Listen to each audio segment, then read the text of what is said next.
25th year.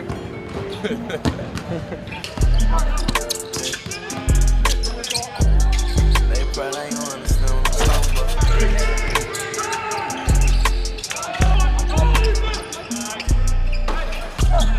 Pass interference that these people won't challenge. I got inside my to make sure I don't panic. I took interest inside the car, now my whip panoramic. I went hard and became a star. Now everybody wanna cane me. Good evening and welcome. Nice to have you with us on this Monday night as we talk Boilermaker basketball. We are live from Wolfie's Grill, Wabash Landing right here in West Lafayette. I am Rob Blackman, and so nice to have you with us as we get ready to talk some Boilermaker basketball here for the next 55 minutes or so.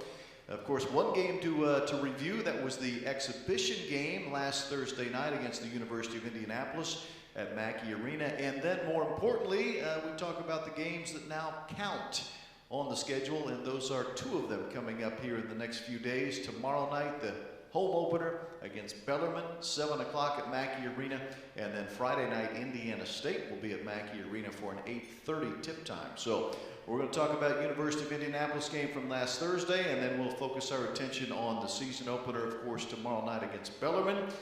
Maybe try to have a second or two to talk about Indiana State as well, since we won't have a chance to talk about them until the next Monday. When we have the coaches show here from Wolfie's Grill. Those who have joined us live in the audience, thank you very much for taking some time out of your night to be with us here tonight at Wolfie's Grill. We always appreciate having you with us. And those who are maybe going through some different avenues when it comes to the social mediums to joining us this evening, whether that's Twitter Live or Facebook Live, YouTube. Some are watching on YouTube. I know tonight some on the Varsity Network app. Thanks to all of you folks. And of course, those listening the old-fashioned way on the radio, thank you as well. If you'd like to visit with Coach Painter tonight, here's the phone number, 1-888-246-2678. 1-888-246-2678. That is how you can be a part of our program this evening. Live from Wolfie's Grill, it's the Coach Matt Painter radio show. We'll be back with the coach right after this. This is Boilermaker basketball from Learfield. Right now, that's going to only help down the line of the season as Ivy lets the three hit. But It's Jaden Ivey. make that a tough shot. Svanovich down low. Williams, great pass, wide open first. And Caleb first says welcome back to Mackey Arena with a Hunter now finding Newman. Newman from downtown gets the friendly roll. Brandon Newman. Svanovich, a wide open three, too short. But Williams fights for the rebound. Williams backing down to show up. Shimmy shake. And straight got Williams. Finds it off in the net for a 10-point Purdue lead. Block for the Boilers. Backing down Williams against Troy. Shaking it down. And then Williams back to back. Williams. Boilers, but should be a candidate for a breakout season this year. He has the shooting ability, and any Matt Painter team you gotta be a shooter, just like Ivy right there knocking it down from the corner, an area of his game he's continued to work on. Windy shooting the rock well from the field, 48.6% as Ivy. Now it's a 10-point Boilermaker lead as we approach 7 minutes to play. Newman knocks that down. Inside once again, Edie catches it and jams it in with 2 hands. That was a great pass from Svanovich into Edie, and then, hey, just got to do the work. When you're right underneath the basket, might as well slam it home. Back on offense first. Finding Waddell. Zach Edie, the Punisher. Up, nice snag by Edie. Down low. I feel like we're doing like a dunk drill right now with Edie, where we're just tossing it inside him, and he's just going up and trying to show some authority after. Arena. Thanks for joining us here as we talk Boilermaker basketball on this Monday night. Purdue head coach Matt Painter is alongside as well, we get ready to, quite frankly, fans, begin the season for real. It all starts tomorrow, Tuesday night against Bellarmine, with the first official game on the schedule for this 2021-22 season. Coach Painter, before we jump into what we might see tomorrow night against Bellarmine, we do need to review that University of Indianapolis game from this past Thursday. Boilermakers come out on top, 86-64, but visiting with you post-game on our radio network, I think it's fair to say you weren't overly pleased with the effort of our team Thursday night. Is that fair? Yeah, I think more than anything, just our defensive effort. I just thought we had a lot of, lapses in concentration of just simply doing our job. I think you have a responsibility, as a defensive player, as a rebounder, as a sprinter. There's certain things in the game of basketball you can control. There's certain things you can't control. One of them is, how you go about doing your job on the defensive end. You can do a lot of things right offensively. There's times the ball simply doesn't go in. And can you beat good people when the ball doesn't go in? Well, with that, you got to win the possession battle. You got to take care of the ball. You got to rebound, but you got to be able to defend. And if you carry out your assignment and the offense is just better than the defense, then you live with it to a degree because you obviously didn't get the job done, but you're still trying to do the right thing. And I think that's what we have to be able to get to. I would definitely say our offense is ahead of our defense at this point. And with that being said, you got to be able to outscore some people when your defense hasn't caught up yet. So just trying to get people on the same page, and we're just having some fundamental breakdowns. But hopefully, from watching film, and you're not going to fix it all overnight, but hopefully we can make some improvements. And this is going to be a great test for us. This next game, this team is very well coached. They really move the basketball. They pass the ball more than anybody in the country. They're very constructive when they use their dribble. When they break you down, they're breaking you down to get to the rim. They're breaking you down to create for a teammate. They do not waste their dribbles. They really move the basketball, and they use their quickness and their skill level. And like I said, they're very well coached. This is going to be a tough game for us. It's tomorrow night, 7 o'clock against the Bellarmine Knights fans. Looking more back at the University of Indianapolis scrimmage, you out-rebounded them. You only had 6 turnovers, right? I mean, there were positives certainly in it, but you said it. Offensively, you feel like there should be positives because you feel like you're ahead offensively than you are defensively. Yeah, and you're a better team than they are. And a lot of times when you get into seasons, it gets schematic because how well do you match up? You might have some better players, but you don't match up. I just thought our inability to contain the dribble just put us in so many binds. And if you do that with teams that can make more plays, even though UIndy made 12 threes and they really weren't that good of a shooting team, they just broke us down too many times.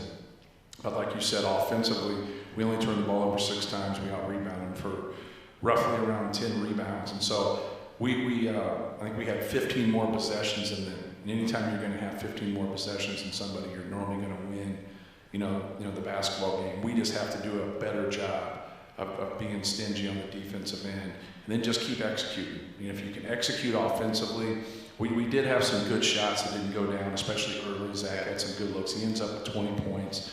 I think it's a hair misleading, because when he scored kind of a majority of his points there at the end.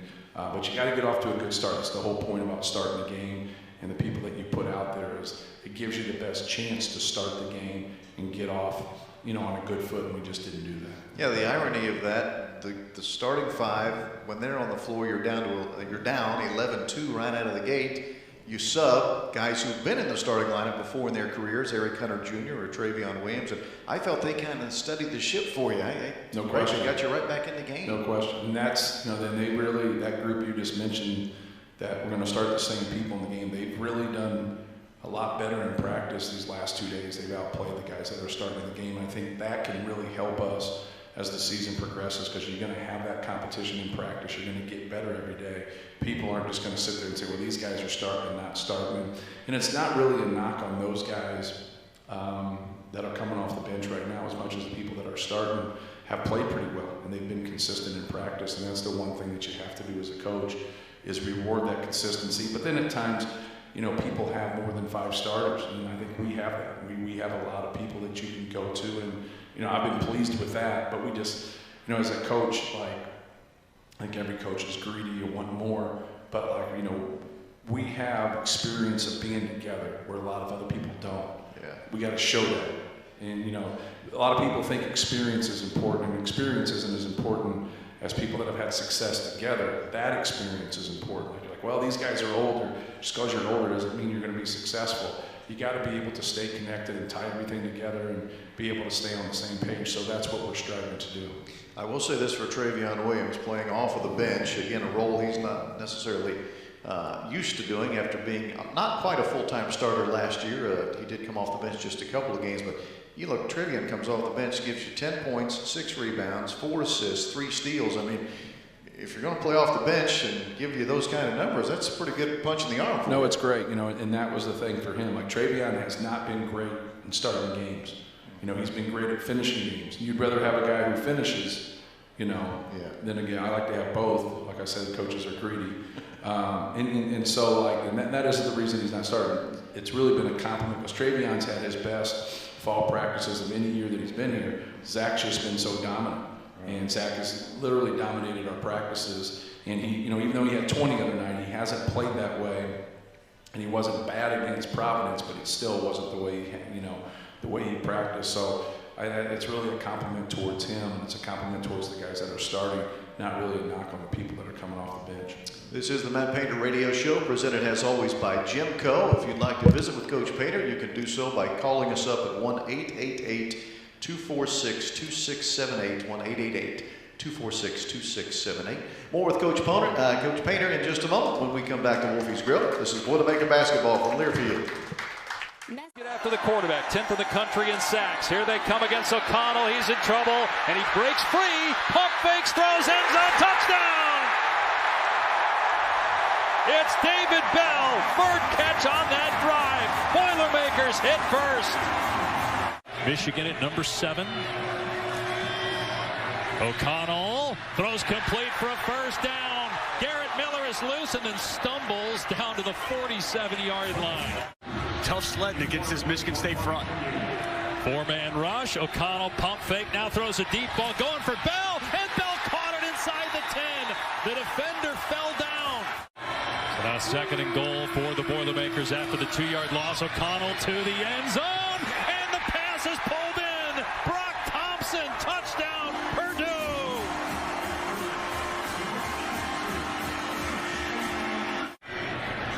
Anthrop moving into the backfield, and here comes a reverse and then a throw.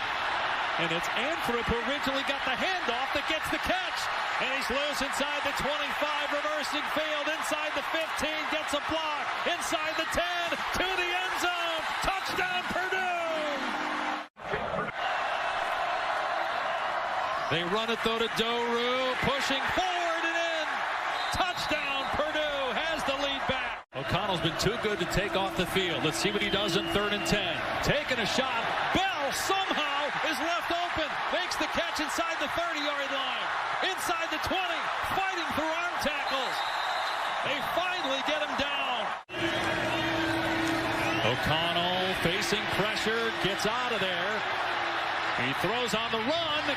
And along the sideline, is it caught? Yes. They're going to say a catch is made by Miller. He was enormous in the 4th against Michigan last week. They fake it to him. Thorne in trouble, steps up, wrapped up. Got back to the line of scrimmage before he spun down by Sullivan. They scored on 4th down in the first. The Matt Painter Radio Show tonight brought to you by GEMCO Constructors. GEMCO Constructors, supporting your Boilermakers, is the presenting sponsor of the Matt Painter Show and proud partner of Purdue Athletics. GEMCO Constructors, boiler up. Coach, just a couple more quick notes here on that UND game, and then we'll certainly start looking ahead to tomorrow night's matchup against Bellarmine. But shooting the basketball, you certainly didn't get off on the right foot there. 2 of 7 from 3 to start the game, but you finished 12 of 27. I mean, 44% from 3. I think you can live with that. Right. But free throw shooting left a little bit to be desired. I think that's fair to say. 3 of 11 to start the game. Free throw shooting finished 14 of 23. Any common denominator there? Or there was a part of me that said, well, it's the first game in front of fans in almost 2 years. Maybe there's a little extra jitters in those jump shots and free throws, but that's just me trying to come up with maybe a legitimate excuse. What about your thoughts? I think there's some truth to that. You know, Zach, that's the first time Zach's ever played in front of a crowd, period, ever in his life. And he didn't play freshman basketball. So Zach Eady played 3 years of high school, once in Toronto, 1 year in Toronto as a sophomore, and then 2 years in IMG, then at Purdue. So this, this is his 5th season ever playing. And for me, I was 10 when I played my 5th season. And then that's just, it's being honest. Like, think about that. Like, think about how when you're 10, 11 years old, like you've played, and then all of a sudden now you got to play in front of them. Sure, you have a better capacity about you when you're 20, but that just kind of puts it. Jaden Ivey, same way. Like, all of our freshmen that are now sophomores, or depends on how they use that extra year, they didn't have last year. So there's a lot of guys, not counting your true freshmen, that was the first time. So I think you saw that at the free throw line, and the thing that jumps out is, and I told our guys that, it's like nobody's trying to miss a layup, nobody's trying to miss a free throw, but do what you're supposed to on the offense and defensive end. Like, you control that piece of it. And sure, you have jitters and you might shoot the ball over the goal, or you might fumble the basketball, but carry out your assignment. And that's what you have to work towards. You have to work towards being great in those areas if you expect to have a great team. Isaiah Thompson was in the starting lineup, and you mentioned he'll be the starter at point guard again tomorrow night against Bellarmine. For a guy that's come off the bench his entire career, what is it about Isaiah that has you feeling so comfortable about having him as that lead guard in the starting role? Well, he did a good job at the end. He didn't have a great start to the season last year, and with the pandemic and everything, and you go through the season. I thought he played really well in the second half of the season. He did some really good things, but as you get to that point in the season, we had a lot of changes at the beginning of the season, and then outside of Sasha, everything just kind of, stayed the same. And he really kept a great attitude, kept playing. His minutes didn't get that much better, but his quality of play was good. He played a good role. He worked in the spring, worked in the summer and the fall, and has done a good job. He gives us another guy that can make a shot too. And so when you have somebody as dynamic as Jaden Ivey, we got to get Jaden to play and be simple. Jaden's ability to pass the basketballs there. He, like against Providence, he has 9 assists. But he also has 8 turnovers. And so you don't want the give and take there. You want a 2-to-1, 3-to-1 assist turnover ratio. But if you can put some people with your size, which is great to see Caleb first knock down a couple threes in the scrimmage and in the exhibition, because he's going to be with Travion, he's going to be with Zach, Mason Gillis, Trey Kaufman-Rim, those guys being able to make shots, Isaiah being able to make shots alongside of Jaden and the size that we have, and Sasha. Now, the more skill that you can put on the court with a dynamic guard and really good bigs, those guys should get some really open looks. So that's something for me. Like, I think Isaiah's been solid, but our guys got, and I've always said this, they got to have a feel. Like, I think they understand, where Sasha is on the court and trying to get him some shots, get guys into rotation. But you also got to know where guys like Isaiah are. You got to know where Brandon Newman is. Those guys can really shoot the basketball. And so, he brings that to the table. And just the steadiness, just taking care of the basketball, running your team, putting pressure on the ball, jamming the basketball. And I think him and Eric do a good job of, all those little things that you have to do as point guards. The other thing he does, and his older brother PJ was the same way. I shouldn't say what he does. What he doesn't turn the ball over, right? I mean, he's always been like that. Isaiah it seems to rarely turn the ball over, if ever. That's beautiful. That's what I know you like that. Yes, it's like, so I told Jaden, like in practice, I'm like, Etuan Moore had some things about him, the way he stepped into his shot, the way he did some things were very uncanny, but they weren't traditional. It's not what you see sometimes teaching the game, but he made plays. And so as a coach, you're like, who cares? Like, leave him alone. But when guys, I tell Jaden, when you break a play and then you don't get anything accomplished and you don't get anything done, then what's the purpose of trying to run plays and trying to do those, to be able to do those things. So giving your team a chance, and that's something when you play this game, and sometimes you're not making great plays, but you're not making bad ones. You're being solid. And anytime you talk and coaching with young guys, sometimes they don't understand about just being solid, take care of the ball, take what the defense gives you, and now you're an asset. You're bringing a lot of value to your team, and those are things that Isaiah is doing for us by not turning the ball over. For the record, Thursday night, Isaiah Thompson, 3 assists, no turnovers for the Boilermakers. We'll be back in 2 minutes with Coach Painter, talk more about what's going on in the world of Purdue basketball. More importantly, look ahead to that game tomorrow night against Bellarmine. This is the Matt Painter Radio Show presented by GEMCO. Again, if you'd like to give us a call, 1-888-246-2678. This is Boilermaker basketball from Learfield.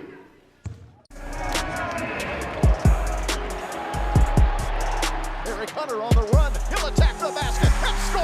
right hand. A block shot by Brandon Newman at the rim.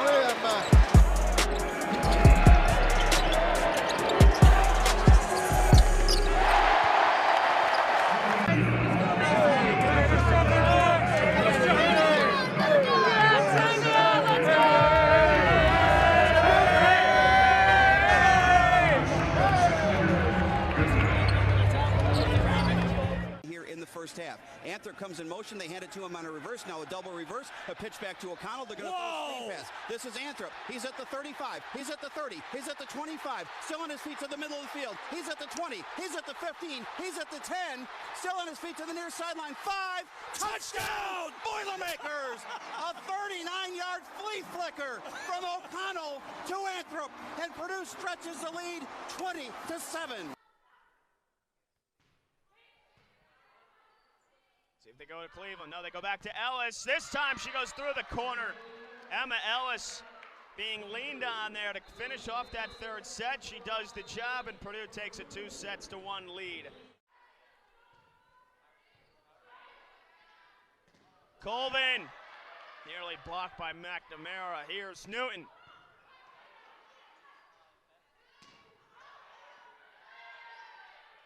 Bush goes to Cleveland, right through the corner. Grace Cleveland, power and precision.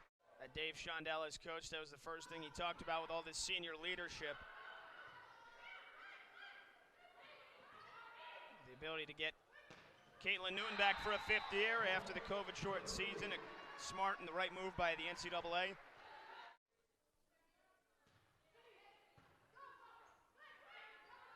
Koyadanovich, block back, Ellis and Johnson. 11 blocks for the Boilermakers. The Matt Painter Radio Show. Rob Blackman here. Thank you for joining us on a Monday. We'll be here next Monday as well, 6:05 at Wolfie's Grill, right here in Wabash Landing, live at Wolfie's Grill, Monday nights. That's where you can catch the Coach Matt Painter Radio Show. Wolfie's Grill, with the largest view of the game outside of Mackey Arena. Hey, Madden fans, the Level Next Madden National Championship Esports Tournament is streaming now and is sponsored by Unilever, which will donate 1 million meals to Feeding America. Watch the best college student Madden players compete for $100,000 in cash by watching on Twitch. Just search Level Next GG. All right, Coach Painter, let's talk about the season opener tomorrow. Bellarmine in town, the Bellarmine Knights. What a story they are. This is just their 2nd season of Division. Yet last year, this is kind of part of it. Like, people will play teams and they'll be like, well, this team's just okay. Like, you look at Bellarmine on your schedule. No, they're really good. Like, when Elliott came in to say, hey, do you want to play these guys? And Elliott says, no, hold on. They're a good team. Yeah. Like, you're not just going to, like, you know, have a cakewalk here. These guys are going to come in here and fight you. And schematically, they're so different than we are. And so I think that, you know, how well can we adjust to that? It's like playing a pressing team. He talks about how their offense is like an offensive press, the way they move the ball and the way they make you move. So it's going to be a tough chore for us. If possible, can you help explain that offense? Because I was just doing some research earlier today. I saw that they led the nation last year in cutting efficiency, which I'm not even sure what that means. But it was thought the fast. Wow. Yeah, wow. And so like you're like, no, this is regular speed.